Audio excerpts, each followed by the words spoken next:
కానీ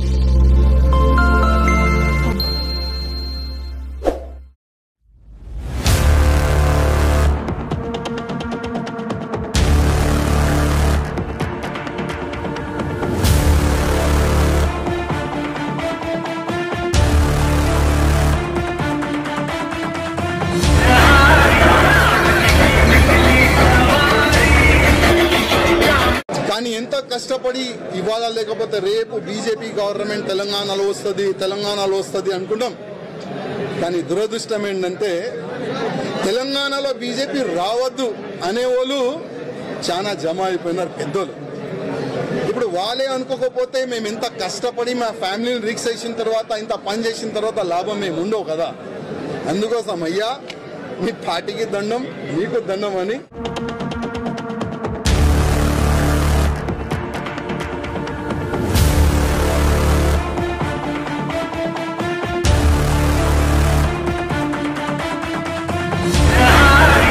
నమస్తే ఫ్రెండ్స్, నేను మీ ప్రవీణ్ సుంకరి.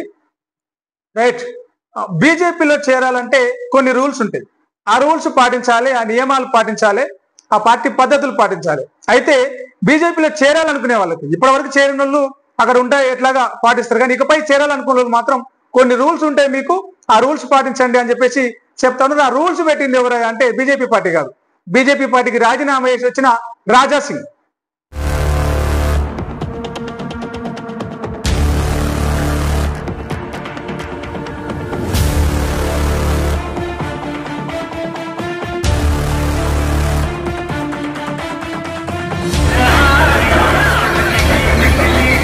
రాజా సింగ్ సోషల్ మీడియా వేదికగా ఒక పోస్ట్ పెట్టింది. ఏమని? బీజేపీలో చేరాలనుకునే వాళ్ళు కొన్ని ముఖ్యమైన విషయాలు గుర్తుపెట్టుకోవడమే కాదు, వాటిని తూచా తప్పకుండా పాటించాలి అని చెప్పేసి.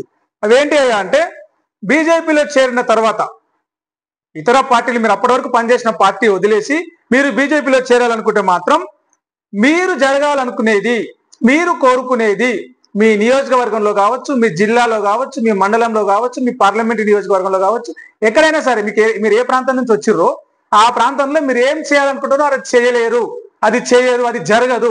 ఈ విషయం గుర్తుపెట్టుకోండి. మీ పైన ఆత్మవిశ్వాసం పెట్టుకొని, మీ పైన నమ్మకం పెట్టుకొని ఎంతో మంది, వందల మంది, వేల మంది కార్యకర్తలు మీతో పాటు పార్టీ మారి, మీరున్న పార్టీ మారి మీతో పాటు బీజేపీలో చేరుతారు. ఆ చేరిన వాళ్లకు మీరు ఎలాంటి న్యాయం చేయలేరు, ఎలాంటి పని చేసి పెట్టలేరు. దీంతో పాటే ఎన్నికల ముందు మీరు పార్టీలో చేరిరు కాబట్టి, మీరు అభ్యర్థి హోదాలో ఉంటారు, అభ్యర్థి స్థానంలో ఉన్నారు కాబట్టి టికెట్ మీకే వస్తుంది అన్న గ్యారంటీ పెట్టుకోకండి.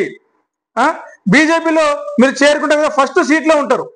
చేరిన రోజు, మీరు చేరికలు అయిన రోజు, ఒక వారం రోజులు, ఒక 10 రోజులు ఏ కార్యక్రమం జరిగినా మీరు ఫస్ట్ సీట్లో కూర్చోబెడతారు. మిమ్మల్ని చాలా హోదా, గౌరవం ఇస్తున్నట్టుగా చూస్తారు. తర్వాత రోజులు గడుస్తున్న కొద్దీ మీరు వెనుక సీట్లోకి వెళ్ళిపోతారు. దాంతో పాటే కొన్ని అలవాట్లు చేసుకోవాలి. బీజేపీలో చేరిన వాళ్లకు కొన్ని బాధలు భరించి అలవాటు చేసుకోండి, ఏ మాటలు పడి అలవాటు చేసుకోండి, అవమానించినా కూడా బయటికి చెప్పుకోకుండా ఉండే అలవాటు చేసుకోండి. అట్లయితేనే మీరు బీజేపీలో ఉంటారు. 11 సంవత్సరాలుగా నేను బీజేపీ పార్టీలో ఉంటూ ఈ అణిచివేతను, ఈ అవమానాలను, వీటన్నిటిని కూడా ఈ తొక్కువేయడాన్ని అన్నిటి కూడా నేను భరిస్తూ ఉన్నా. మీరు కూడా ఇవన్నీ అలవాటు చేసుకుంటేనే బీజేపీలో చేరండి, బీజేపీలోకి వెళ్ళండి అని చెప్పేసి బీజేపీలో చేరాలనుకున్న వాళ్ళకి రాజాసింగ్ చెప్తున్న మాటలు ఇవి. మేము కోరుకున్న 3 సార్లు మా నియోజకవర్గ కార్యకర్తలు, మా నియోజకవర్గ పార్టీ సభ్యులు నన్ను ఎమ్మెల్యేగా చేసినారు, కానీ ఈరోజు బీజేపీ నన్ను వద్దనుకుంటుంది అని చెప్పేసి ఏం చేయలేకపోయినాం. కార్యకర్తల కోసం, నియోజకవర్గం కోసం, ప్రజల కోసం మేము ఏం చేయలేకపోయినాం. కేవలం గోషామల్ అసెంబ్లీ సభ్యునిగా మాత్రమే ఉన్న బీజేపీ పార్టీలు ఎలాంటి ప్రభావం చూపించలేకపోయినా రేపు మీరు వెళితే కూడా మీ పరిస్థితి కూడా అంతే అని చెప్పేసి చెప్తా ఉన్నారు. ఇప్పటి వరకు వెళ్ళిన వాళ్ళు ఎవరైతే ఉన్నారో, చేరే ముందు, బీజేపీలో మీరు చేరే ముందు ఆల్రెడీ బీజేపీలో చేరి మళ్ళీ బయటకు వచ్చిన వాళ్ళ అభిప్రాయాలు తీసుకోండి, వాళ్ళతో చర్చించండి. ఉత్తగా గుడ్డిగా నమ్మి, అధిష్టానం తీయగా మాట్లాడిందని వెళ్ళి నమ్మి మీరు జాయిన్ అయితే మీ గతి అదో గతి పాలవుతుంది. కావాలంటే మీరు విజయశాంతిని అడగండి, కావాలంటే నాగం జనార్దన్ రెడ్డిని అడగండి, కావాలంటే జితేందర్ రెడ్డిని అడగండి, ఇప్పటికీ పార్టీలో ఉండి అవమానం ఎదుర్కొంటే ఈటెల రాజేందర్ని అడగండి.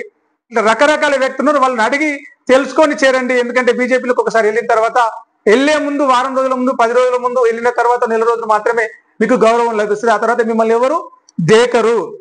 హిందుత్వానికి, దేశానికి, సమాజానికి మంచి చేస్తామని చెప్పే పార్టీ బీజేపీ పార్టీ. కానీ పార్టీలో కొంతమందికి మాత్రమే న్యాయం చేస్తుంది, పార్టీలో ఉన్న అందరికి, బడుగు బలహీన వర్గాలకి చేయదు.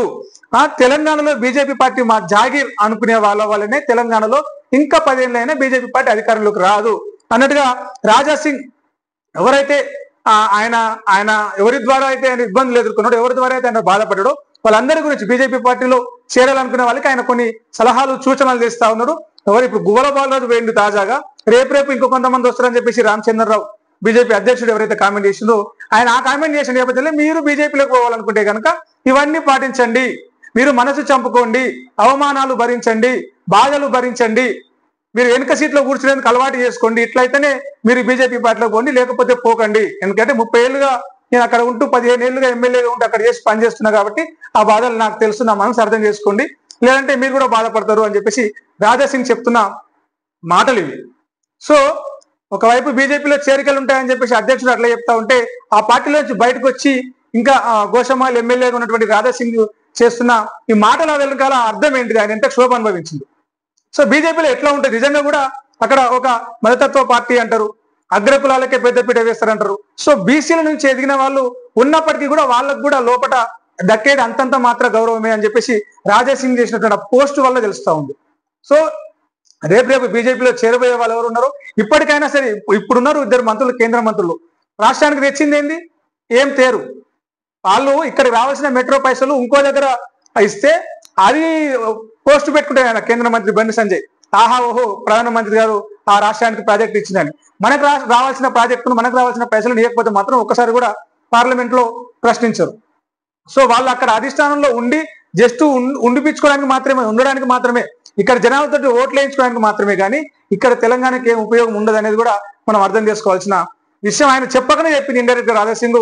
అదే విషయాలు మనం ఒకసారి ఆలోచించాల్సిన అవసరం ఉంది. తెలంగాణ ప్రజలు ఎవరు అవసరం, ఏ పార్టీలు మారే వాళ్ళ వల్ల ఎవరికి ఉపయోగం, పార్టీలు మారే వాళ్ళకు ఉపయోగం, పదవుల కోసం పార్టీలు మారే వాళ్ళకు ఉపయోగం, ప్రజలకు ఏం ఉపయోగం, ప్రజలకు ఎవరు ఉపయోగం, ప్రజలకు ఎవరు అక్కరొస్తారు అనేది ప్రజలే ఆలోచించుకోవాలి.